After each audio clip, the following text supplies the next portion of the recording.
Começa agora o programa 20 Minutos com Breno Altman.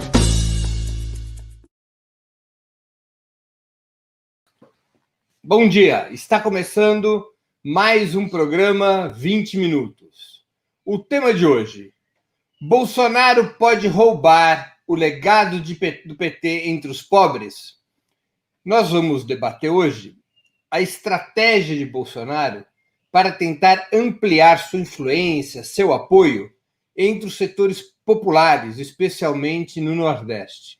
Bolsonaro tem tomado uma série de iniciativas nessa direção.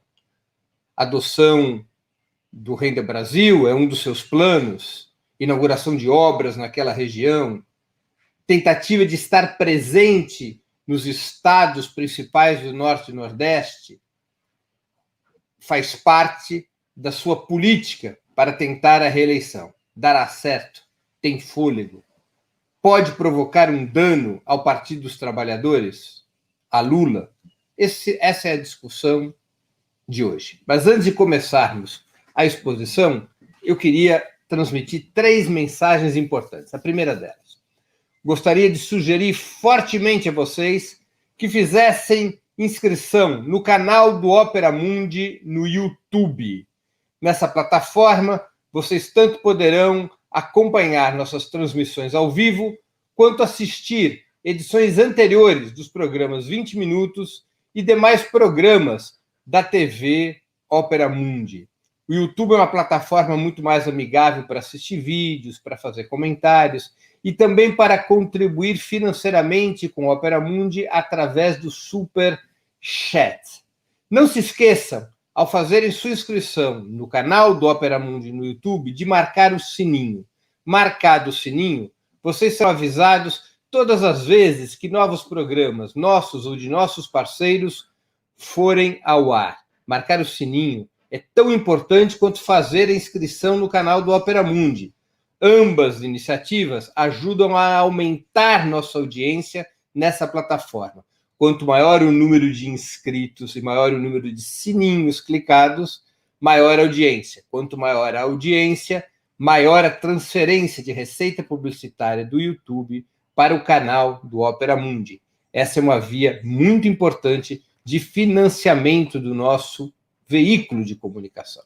Segunda mensagem: eu queria pedir a vocês encarecidamente que fizessem uma assinatura solidária de Opera Mundi. A assinatura solidária é um pequeno valor mensal que nossos leitores e espectadores pagam para que nós possamos ter os recursos necessários à sustentação e ao desenvolvimento de um jornalismo independente de qualidade. Para que nós tenhamos os recursos necessários à batalha cotidiana de informações e ideias contra a imprensa de direita, cada vez mais manipuladora e mentirosa. Vocês poderão obter informações sobre a assinatura solidária no endereço que está na tela, www.operamundi.com.br/apoio. Eu vou repetir, www.operamundi.com.br/apoio. Façam agora mesmo a assinatura solidária. É um processo muito simples e rápido. A assinatura solidária é o principal instrumento de financiamento do Opera Mundi. A assinatura solidária, por sua própria natureza, é um instrumento que garante a independência de Opera Mundi frente ao poder econômico. Terceira mensagem: no novo formato do programa 20 Minutos, os nossos espectadores e as nossas espectadoras poderão fazer perguntas. As perguntas devem ser escritas na área de bate-papo do YouTube ou do Facebook. Nossa produção passará essas perguntas para mim. Na medida do possível, tentarei respondê-las. Nossa ideia é fazer com que o 20 Minutos tenha cada vez mais interação com a nossa audiência. Isso nos ajuda muito a esclarecer certos pontos do tema que estiver em tela no 20 Minutos e também aprender com as perguntas dos nossos espectadores e espectadoras. Dadas essas 3 mensagens, vamos ao que interessa, a exposição do dia. Bolsonaro pode roubar o legado do Partido dos Trabalhadores entre os pobres? Vamos primeiro prestar atenção no que tem feito Jair Bolsonaro. desde o início da pandemia, e até mesmo um pouco antes, porque isso é um processo que vem ocorrendo desde 2019. Bolsonaro veio perdendo base de apoio entre as camadas médias, aquelas classes sociais que os institutos de pesquisa chamam de classes A, B e até C. Por que ele vem perdendo apoio?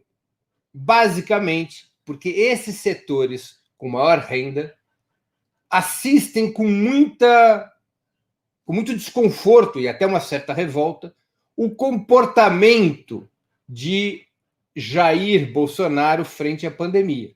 Seu comportamento leniente, seu comportamento oportunista, que é corresponsável pela morte de milhares e milhares de brasileiros. Esses setores médios, parte deles, que se deslocaram para a oposição a Bolsonaro, têm condições financeiras ou profissionais de viver em uma situação de quarentena e, portanto, melhor se proteger frente ao novo coronavírus.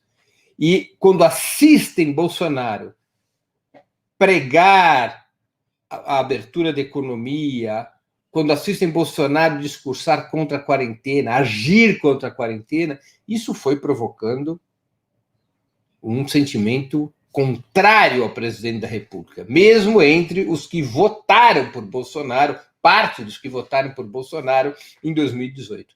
Isso provocou uma perda de popularidade de Jair Bolsonaro entre os setores médios. Mas Bolsonaro busca compensar isso, ganhando certo apoio, buscando certo apoio dos setores populares, aquelas classes sociais que os institutos de pesquisa chamam de D e E que nos últimos 15 ou 20 anos, majoritariamente, têm acompanhado o Partido dos Trabalhadores e Lula. Bolsonaro, desde o início, teve um cálculo político-eleitoral voltado para esses setores. Quando Bolsonaro contrapôs economia aberta à saúde pública, quando ele assumiu o discurso aparentemente defendendo emprego, funcionamento normal da economia, relativizando os riscos do novo coronavírus, os olhos dele estavam postos em dois setores sociais. Em primeiro lugar, claro, na grande burguesia brasileira, que o apoia e sustenta e a quem ele representa, que de todas as maneiras esse setor pressionava contra políticas sólidas e sustentáveis para garantir a quarentena. Os olhos da burguesia brasileira estão em se proteger como pessoas físicas, mas manter suas empresas funcionando, seus comércios funcionando e continuando a ganhar dinheiro. Portanto, se identificavam com o discurso da morte, o necrodiscurso de Bolsonaro. Outro setor para quem Bolsonaro tinha os olhos postos eram os mais pobres, os trabalhadores precários, aqueles que não têm nem sequer carteiras de trabalho, que não têm um registro profissional, que não possuem estabilidade, que não têm, portanto, condições, sem a ajuda do Estado, de se manter em quarentena. Bolsonaro se dirigiu a esses setores, que são os setores mais empobrecidos da população, basicamente dizendo o seguinte: a pandemia, o novo coronavírus, pode matar um percentual baixo de brasileiros, 0, qualquer coisa, nós estamos com 120 mil mortos sobre uma população de 210 milhões de habitantes, é uma taxa de letalidade sobre o conjunto da população relativamente pequena, enquanto que as medidas que estavam sendo tomadas por governadores e prefeitos para o isolamento social, essas medidas de contenção da economia poderiam provocar milhões de desempregos, além de impedir a atividade de ambulantes, das pessoas que dirigem em sistemas de plataforma como Uber e assim por diante. Então, Bolsonaro se dirigiu ao precariado, aos trabalhadores mais precários, mostrando-se ou tentando se mostrar como um defensor dos seus interesses. Isso teve algum resultado. Bolsonaro efetivamente conseguiu repor perdas. Aquilo que havia perdido junto às camadas médias, ele, em termos relativos, recuperou junto às camadas populares. Diante do sucesso desse discurso, que foi um discurso de apostar na morte para ganhar maior densidade eleitoral entre os pobres, um discurso antidemocrático, desumano. Em função do relativo sucesso desse discurso, Bolsonaro resolveu ir além. Algumas das pistas de como ir além, ele as teve fortuitamente. Bolsonaro se deu conta que sua manobrinha sobre a renda emergencial, por exemplo, tinha surtido efeito entre os mais pobres. Tinha ajudado a consolidar sua conquista de uma parcela do eleitorado mais pobre. Bolsonaro conseguiu capitalizar para si, embora seu governo tivesse tido uma proposta muito inferior, essa renda mínima emergencial de R$600, que no caso de mulheres, chefes de família, pode ir a R$1.200. Lembremos como isso aconteceu. O governo Bolsonaro, através de Paulo Guedes, propunha uma renda emergencial de R$200. O Congresso subiu para 500. Bolsonaro, quando se deu conta que perderia a votação no parlamento, promulga uma medida provisória que amplia essa receita emergencial de 500 para R$600 e operou nas redes sociais e nos meios de comunicação para se apresentar como o pai dessa renda emergencial, o que rapidamente surtiu efeito entre os setores mais vulneráveis e pobres da nossa população. Quando Bolsonaro, pelas pesquisas de opinião, se deu conta de que isso havia provocado um efeito positivo na sua popularidade, não apenas Bolsonaro havia parado de cair, como ele recuperara uma parte do que tinha vazado na sua base de apoio desde a posse, ele resolveu estabelecer políticas desse tipo como estratégia para a sua reeleição. Ele vai construindo uma estratégia para a sua reeleição a partir disso.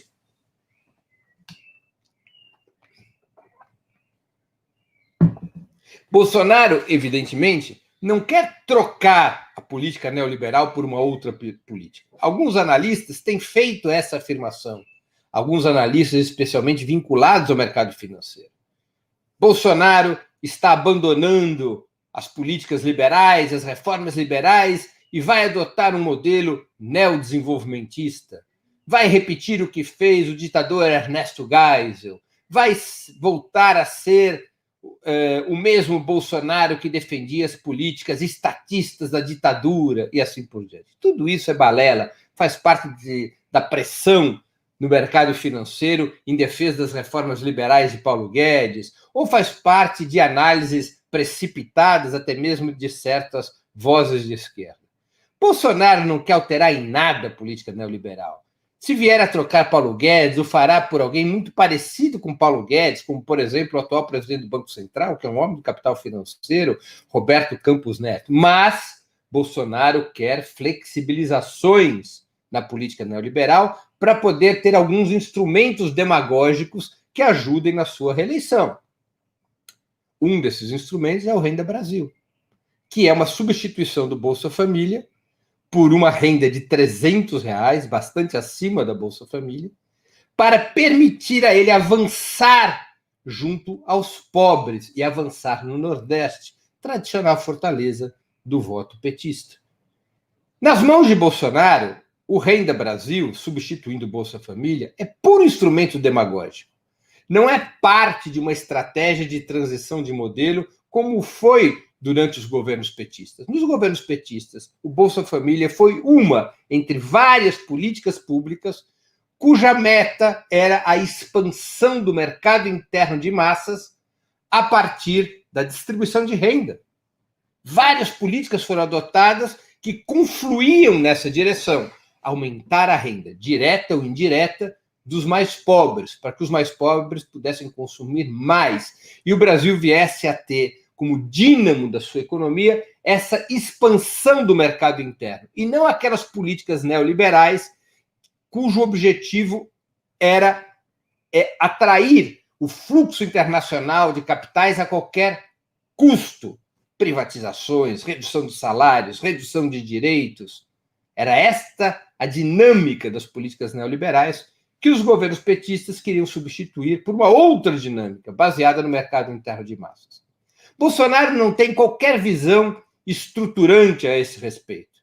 Ao contrário, ele assume, reassume e reafirma compromissos com a política neoliberal o tempo todo, com a emenda constitucional 95, que determina o teto de gastos, com as reformas privatizantes que propõe Paulo Guedes, com uma reforma tributária que é ainda mais regressiva do que o sistema que existe atualmente, naquilo que é estruturante. Bolsonaro segue defendendo o neoliberalismo puro e duro, mas ele quer espaço orçamentário para poder lançar alguns instrumentos demagógicos. Um deles é o Renda Brasil. O outro é o plano de infraestrutura comandado pelos militares. Bolsonaro quer, com um plano de infraestrutura, dar a impressão de que a economia segue avante, incorporar setores da burguesia que estão fora da festa, garantir algum nível de geração de empregos que ele possa apresentar como conquista sua no processo reeleitoral. Para esses dois instrumentos, o plano de infraestrutura, que é um arremedo de plano de desenvolvimento, e para o Renda Brasil, ele quer flexibilizações do modelo neoliberal implementado por Paulo Guedes. Não são políticas estruturantes, como eu já disse. E por não serem políticas estruturantes, tem voo curto. Porque a sustentabilidade de políticas desse tipo no modelo neoliberal é de baixo quilate. Além do mais, de pouco efeito agregado na economia. Políticas desse tipo têm grande efeito quando elas fazem parte de uma estratégia. Uma andorinha sozinha não faz verão. Isoladamente, o Bolsa Família ou um plano de infraestrutura não provocam efeitos duradouros, não são sustentáveis, a não ser quando estão integrados a uma estratégia de desenvolvimento, como era no período petista, com as críticas que se possa fazer aos erros cometidos, eventualmente, pelos governos de Lula e Dilma. Ao não estar integradas a uma estratégia de desenvolvimento, essas políticas terão efeitos episódicos, efeitos de curto prazo. Claro, benéficos política eleitoralmente para Bolsonaro, mas não são políticas que devem levar as pessoas a uma situação de análise desesperada, algo como Bolsonaro irá roubar a base petista, Bolsonaro irá conquistar o território do Nordeste, Bolsonaro... Claro, sempre há o risco disso acontecer. Nenhuma influência política é eterna, especialmente quando já não se está no governo. Mas tampouco se pode cair no outro extremo, achar que Bolsonaro, com uma política neoliberal e alguns instrumentos demagógicos, na maior crise econômica da história do país, que Bolsonaro irá conseguir, num passe de mágica, alterar sua correlação de forças entre os mais pobres. Embora ele possa conquistar espaços nessas camadas sociais, estará longe da possibilidade, de uma hora para a outra, de virar a mesa entre esses setores. É claro que o PT, a esquerda, não podem ficar de braços cruzados. É necessário se contrapor cada vez mais ao governo Bolsonaro para desmascará-lo. Por exemplo, defender a renda mínima emergencial de R$600 e não de 300, até que termine a pandemia, o que significaria concretamente hoje prorrogar a renda emergencial de R$600 por 6 meses, deveria ser, como está sendo já, uma batalha firme da esquerda brasileira e do PT. Uma batalha de massas, uma mobilização de massas, na medida das possibilidades digitais ou presenciais, para enfrentar o que Bolsonaro deseja e já está fazendo por medida provisória, que é cortar pela metade a renda emergencial e fixá-la até o final do ano. É necessária uma batalha dura para manter os R$600 e nenhum centavo a menos, como uma batalha importante do povo brasileiro para demonstrar que o que Bolsonaro propõe, no fundo, é uma redução da política de contenção de danos em função da pandemia, e não uma expansão do Bolsa Família. Essa é uma batalha crucial a ser travada no parlamento, pelos sindicatos, pelos movimentos populares, para desmascarar o que Bolsonaro está fazendo. Ele está recuando ainda mais na batalha contra a pandemia, e não melhorando o Bolsa Família como ele quer fazer crer. Também é muito importante que as forças de esquerda apresentem o mais rapidamente possível um programa conciso, sintético, que aponte um outro rumo para o país, que aponte um rumo da reconstrução do país através de medidas emergenciais e reformas estruturais que se contraponham à política econômica defendida por Bolsonaro e também pela oposição de direita. Medidas emergenciais que significam uma fortíssima expansão dos gastos e investimentos públicos, particularmente em políticas que relancem a infraestrutura num patamar muito superior do governo Bolsonaro, ao contrário do que prega Paulo Guedes, que deseja retornar aos paradigmas da contenção fiscal, da contenção dos gastos públicos, do superávit, o mais rapidamente possível para agradar ao mercado financeiro. Além dessas medidas emergenciais, é importante que a esquerda e o PT, penso, defendam as reformas estruturais que viabilizem essas medidas. Tanto a reforma tributária, com impostos sobre os mais ricos, com impostos sobre lucros e dividendos dos capitalistas oferem com suas empresas, impostos sobre aquisição de aviões, barcos e outros veículos de luxo, impostos sobre grandes fortunas, impostos sobre juros ganhos através de empréstimos com capital próprio, e assim por diante, aliviando a carga fiscal da classe trabalhadora, das camadas médias assalariadas, para que elas possam consumir mais e pagar menos impostos. É importante também colocar nas reformas estruturais a reforma financeira, sem a qual o Brasil não retomará a senda de um desenvolvimento sustentável e com justiça social. Reforma financeira significa colocar em discussão a estatização dos grandes bancos privados, embora preservando os pequenos bancos, os bancos de nicho, os bancos cooperativos. É importante uma reforma do sistema bancário e financeiro do país, que hoje é uma grande chaga, é, na verdade, o ralo por onde saem os maiores recursos da nossa economia, engordando as burras dos grandes bancos, dos grandes capitalistas financeiros. Então, a esquerda tem que se contrapor ao modelo econômico sustentado por Bolsonaro, defendido pela burguesia brasileira, defendido pela oposição de direita, se contrapor com clareza do ponto de vista programático, ao mesmo tempo que trava batalhas concretas, entre essas batalhas, aquela da defesa dos R$600 de renda emergencial e nenhum centavo a menos por um período mínimo de 6 meses mais. São essas as circunstâncias do enfrentamento a Jair Bolsonaro que tenta dar esse giro, essa virada junto aos mais pobres. É importante, claro, que o PT reivindique seu legado, tudo aquilo que fez no Nordeste, no norte do país, tudo aquilo que fez para melhorar a vida da classe trabalhadora, dos pobres da cidade do campo, mas mais importante ainda talvez seja mostrar o que pretende fazer, qual é o seu programa para o futuro. Mais importante é aproveitar, inclusive, as eleições municipais para disputar os territórios.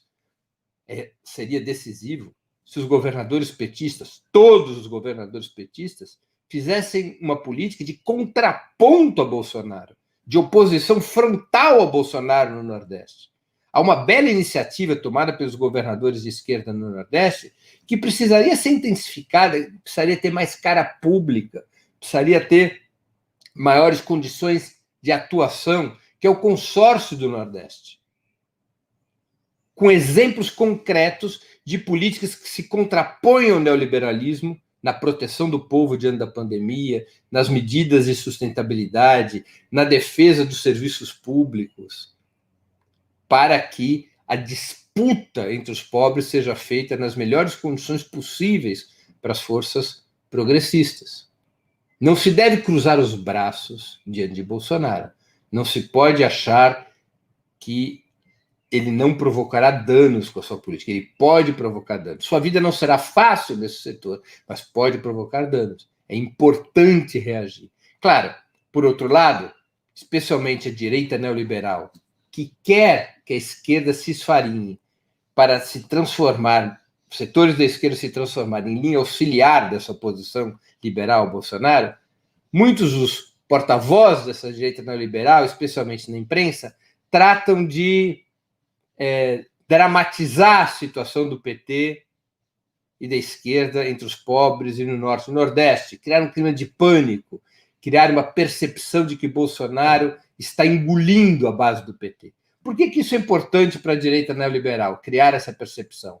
Porque ela quer ter o monopólio das esperanças na luta contra o bolsonarismo.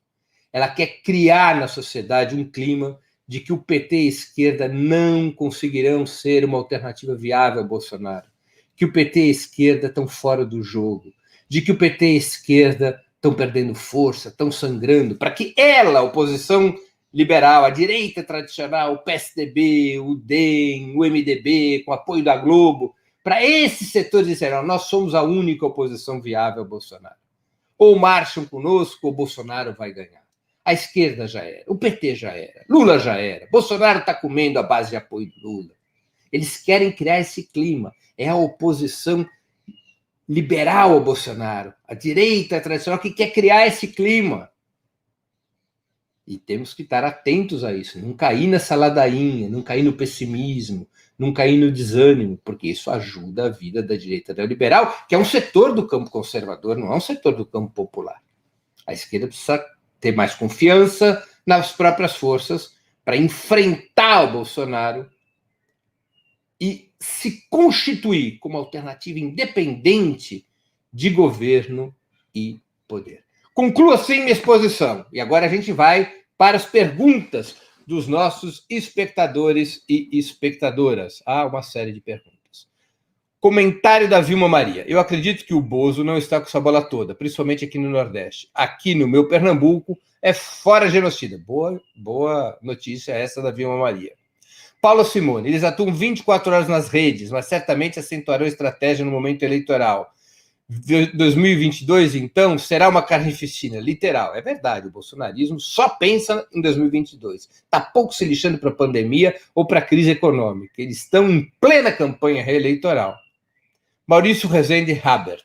Breno Altman, quais estratégias você acha que devem ser feitas para que o povo saiba que o auxílio emergencial e a origem do Rei do Brasil não são méritos do governo Bolsonaro? Olha, Maurício, há que se levar em conta que quando se é governo da República, se tem muitas vantagens comunicacionais. Não é razoável imaginar que a oposição de esquerda possa se equiparar ao Bolsonaro nesse quesito. Agora, a oposição de esquerda conta com algo muito importante a seu favor, que são organizações sociais, populares e sindicais e partidárias de força pelo país todo.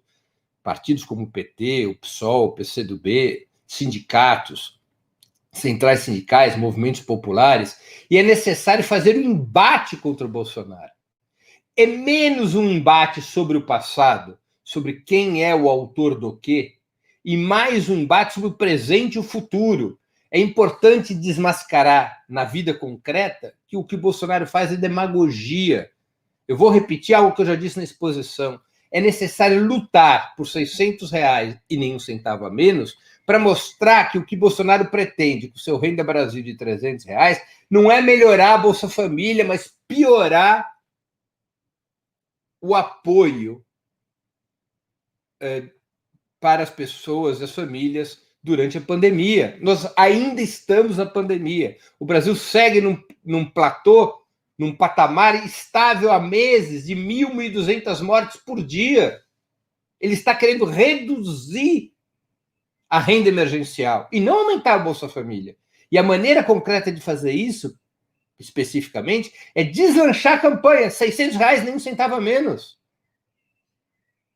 como uma luta popular e de massas. Porque isso desmascara Jair Bolsonaro. Estela Araújo. Acho que temos uma caminhada difícil, mas quais seriam as saídas, Breno, para construir uma solução? Eu acho que busquei já responder o que penso a esse respeito, Estela. É luta. As organizações populares, os partidos, os movimentos estarem envolvidos nas lutas concretas, num claro programa de ruptura com o neoliberalismo, para disputa político-cultural e ideológica, e em batalhas específicas como essa da renda emergencial. Celina Buendia Almeida. O que será preciso mostrar aos vulneráveis que esse é um jogo do Bolsonaro, já que eles não conseguem enxergar por si só as diferenças das políticas públicas realizadas pela direita e esquerda. Volto a repetir, Celina, é um movimento duplo, na minha opinião. Um movimento programático que aponte um outro rumo para o país, um rumo de ruptura com o neoliberalismo, e não esse rumo mequetrefe, frouxo, pró-neoliberal da oposição de direita. Por isso que eu tenho falado insistentemente contra essa ideia boba de frente ampla, que é a frente fria, que é se juntar com a oposição liberal, o que significaria rebaixar o programa da esquerda. A esquerda precisa ter um claro programa de ruptura com o neoliberalismo, isso é uma operação, e a outra operação são as batalhas concretas, entre elas a batalha R$600 e nenhum centavo a menos. Comentário do Felipe Martins. Infelizmente, o povo brasileiro é assustadoramente ignorante e de memória curta, tanto que nem se lembram mais que Jair Bolsonaro foi contra o auxílio de R$600. Triste Brasil. Puxa, Felipe, não seja assim pessimista sobre o povo brasileiro, até um pouco injusto. O povo brasileiro é um povo muito sofrido. São condições de muita penúria. Portanto, quando aparece um recurso que vem do governo e é um recurso que é a diferença para milhões de brasileiros entre a vida e a morte, entre comer e não comer, é normal que essa parcela mais miserável do povo brasileiro, que são milhões, se sinta beneficiada e que olhe com mais simpatia para o governo. É necessário disputar essa parcela da opinião pública, é necessário educar, e isso se faz pedagogicamente, com um claro programa, contando as coisas como as coisas são, mas também agindo contra o governo Bolsonaro, criando um clima de luta, mostrando a demagogia na luta concreta. E nós temos uma possibilidade. Bolsonaro não quer aumentar a Bolsa Família de 200 e poucos reais para 300, ele quer diminuir a renda emergencial de 600 para 300. Nós estamos com a faca e o queijo na mão para uma luta forte nessa direção, que ajudará, penso eu, a que o povo brasileiro eleve seu grau de consciência sobre a demagogia bolsonarista. Celina, bom dia, volta a perguntar. As pessoas pobres também são muito estúpidas e ingênuas e não aceitam as mudanças para a maioria da sociedade. Isso parece uma psicopatia nacional. Celina, vale para o que você colocou o mesmo comentário que eu fiz para o Felipe. Não sejamos injustos com o povo brasileiro. Compreendamos sua situação.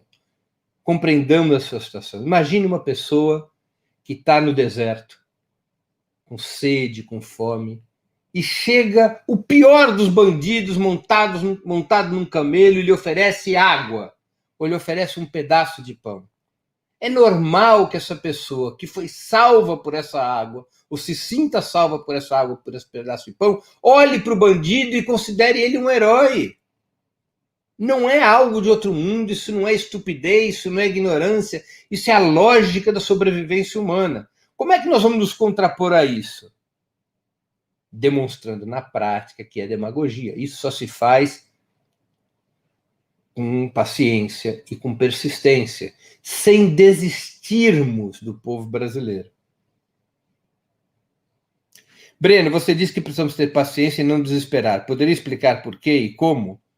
Olha, nós temos que compreender isso olhando para a história.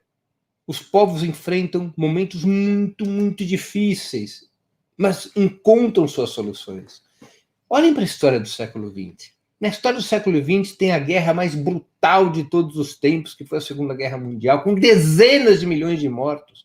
Houve um momento onde tudo parecia perdido. O nazismo tinha tomado toda a Europa Ocidental. O nazismo, em junho de 1941, havia atacado a União Soviética. Parecia que o nazismo tomaria conta do mundo. Poucos anos depois, Hitler estava morto. Os povos enfrentaram o nazismo e o derrotaram. O mesmo aconteceu em várias outras oportunidades da história. É olhando para a história que a gente deve aprender a não se desesperar. Os povos não se deixam abater sem luta. Os povos irão lutar. O povo brasileiro encontrará sua hora de lutar de forma massiva. Olhemos para a história do Brasil. O povo brasileiro precisa readquirir autoconfiança. Está quebrada a autoconfiança do povo brasileiro depois do golpe, que hoje celebra, se é que se pode usar essa palavra, 4 anos. São 4 anos de derrotas duríssimas. A autoconfiança do povo está quebrada. A confiança do povo na esquerda está quebrada. Isso vai se reconstituir. Vamos lembrar, olhar para a história do Brasil. Em 73, 74, parecia que a ditadura militar tinha vindo para ficar. A esquerda estava presa, ou estava morta, ou estava exilada. Já não havia quase mais nada. A ditadura vai para as eleições de 74. Perde as eleições de 74 para o MDB, o único partido de oposição. Alguns anos depois, em que tudo parecia perdido, greves operárias, movimento estudantil, fundação do PT, fundação da CUT um pouco depois, 83, 37 anos de fundação da CUT, comemorados na semana passada.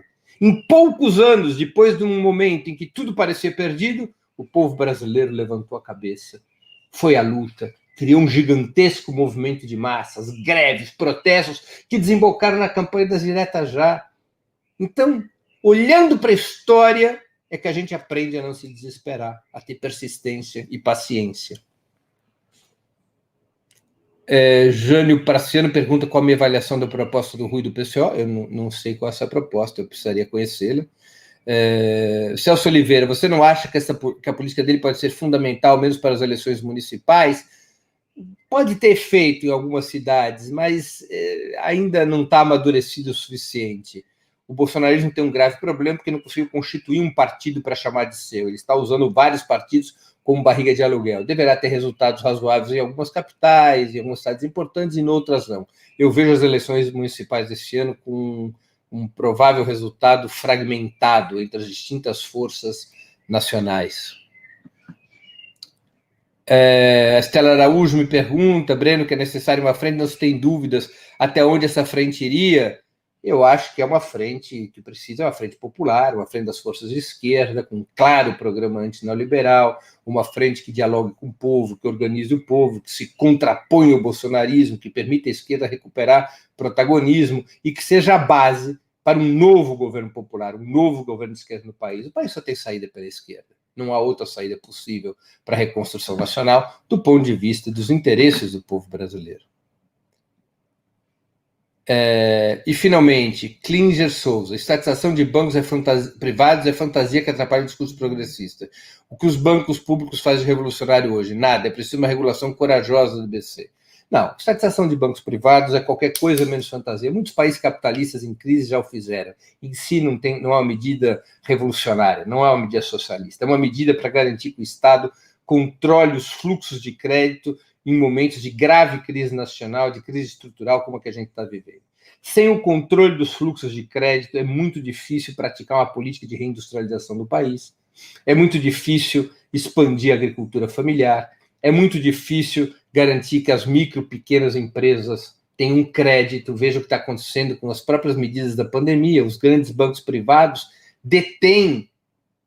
impedem que o crédito chegue na ponta, porque eles só emprestam para as grandes empresas, porque eles têm autoridade real sobre a moeda. Quem é o dono da moeda no Brasil? É o Banco Central? Não é o Banco Central, são os bancos privados. Porque eles decidem para quem vai o crédito. Não é o governo. O governo aprova medidas de subsídio e os bancos não emprestam. Então, são medidas regulatórias que nada tem de fantasioso, como mostra a história de vários países. De vários países. Além, claro, não basta, numa coisa que Klinger Souza tem razão, não basta pensar na estatização dos grandes bancos privados. É necessário compreender uma reforma completa do sistema financeiro, o que pressupõe uma reorganização dos próprios bancos públicos. Os próprios bancos públicos têm que estar voltados para esse projeto de desenvolvimento. Nesse momento não é o que se passa. O Banco do Brasil é gerido, por exemplo, como uma instituição privada hoje.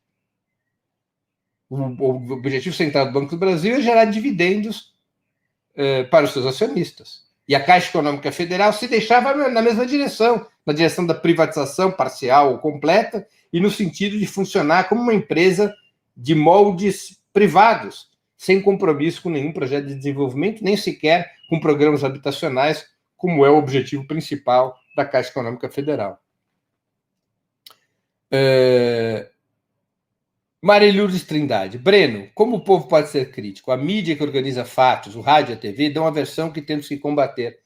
Puxa, Marilurdes, em outros momentos da história, o povo brasileiro foi muito crítico, apesar dos meios de comunicação jogarem contra. Nem sempre eles ganham.